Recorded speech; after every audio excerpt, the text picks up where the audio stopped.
Hello, my friends. Welcome to Talk to Me Tuesday for Tuesday, March 4th, 2025. This is Jennifer. I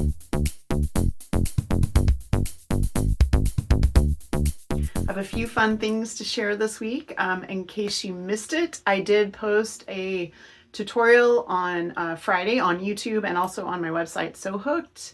That is a video tutorial for how I do the hooping. I shared a little bit about that last week and several of you were interested, so I went ahead and did a tutorial on how I'm hooping my bookcase blocks. These are 10-inch blocks. The majority of these are available for you to use for free on Fandom and Stitches. All of my titles I'm designing myself, and these are just for this project, so I won't be sharing those anywhere. The idea is to be able to hoop your project, line up your titles without having to do a whole rehoop every single time, because I really like to minimize the amount of materials I use, so that was a big part of it for me. It also just makes it go faster. So you can find that on my YouTube channel. I will put a link in the description, or you can find it on sewhookedjen.com.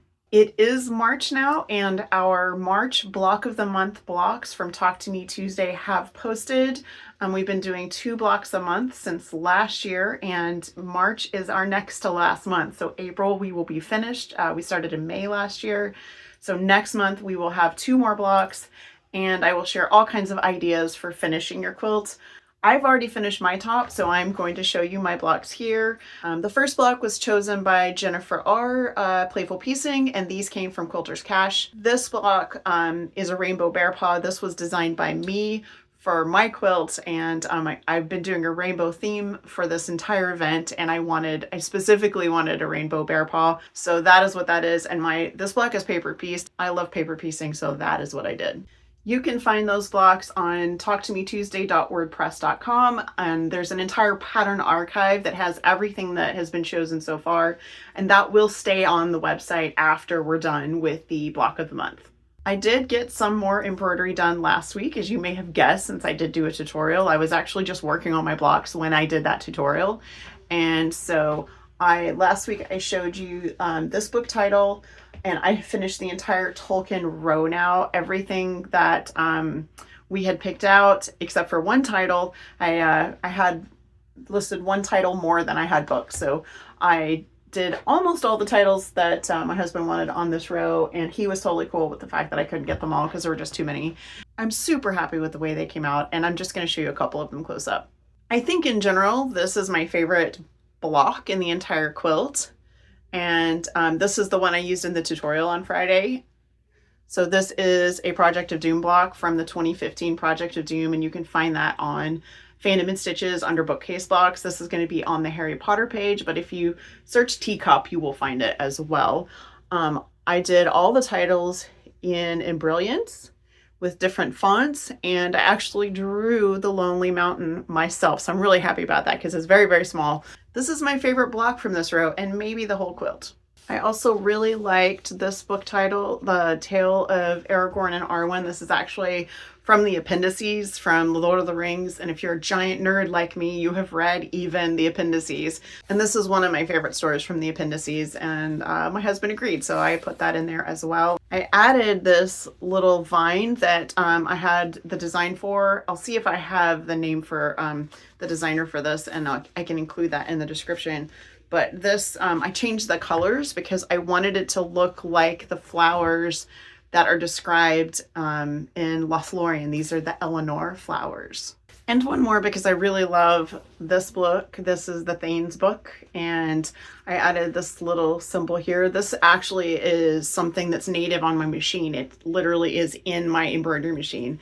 So I added that there because I thought it looked quite royal, and then got this all embroidered using it's the same font, just 2 different sizes. So that's the top 3 rows completely done. I don't know if these rows will be in this order when I piece these together, but these are each intended to be a row by themselves. I have some blocks on the next 3 rows already embroidered. I was doing them as I was going, and so those are already done. So the next row, I think I only have 2 blocks that need titles. And you may notice, like down in this space here, that there's a little gap. And that is because as I've been working on this, I've been noticing a couple of blocks that don't really fit. And it's the first 2 I made for this project. We didn't really have a path or a plan. I just was kind of grabbing things I knew my husband liked and made a couple of blocks and just decided that they don't work for this quilt. I kind of decided while he was out of town last week, he was on a business trip, because I was in here a lot more than I normally would be. And I asked him what he thought, and he had a look, and he was like, yeah, they stick out like a sore thumb. So I removed the Star Wars block and the Princess Bride block, and I'm going to save those for something else. I might actually do like a quilted pillow cover to go with this quilt for him, so that they get used even though they're not in the quilt. So he just wants a couple of more blocks that are just books so he can have more titles. I did not, unfortunately, work on the Raggedy project for my kiddo last week, because I mentioned to you guys that I needed to kind of take it easy so I wasn't a danger to myself, and I messed that up pretty much the same day I told you that, and so I had to take most of the week off from just regular sewing and from hand stitching, because I caused my wrist to get quite swollen, and I didn't take my own advice. I've had a much better day the last few days, and I'm being more careful, and I'm making sure I have my wrist brace on when I'm doing anything that involves bending, because it's still healing. Hopefully I'll be able to work on that a little bit this week. It's one of those things where if I was fully functional, I would have had it done in a week. I just am not. So I have everything planned. I have all my supplies, everything spread out and ready to go. I just need to be able to physically do it. Because I can type again, I did update Fandom and Stitches last week, and there will be an update this week. I don't have a ton of patterns in the queue right now, so I'm only doing a couple a week, and I will be actually adding my tutorial for adding titles to Fandom and Stitches as well. I have a tutorial page on the website that has tips and tricks and hints and things that are specific to our project, so you can find my paper piecing tutorial. You can find we have a paper piecing tutorial that's in Italian. You can find text paper piecing tutorials, you can find design tutorials, you can find some small project tutorials using our patterns. So if that's not a page you've ever visited on Fandom and Stitches, just look for it in the purple main menu. It's under tutorials, and it's something we haven't added to in a long time, so I'd love to kind of get back to that and add some small projects that use our blocks.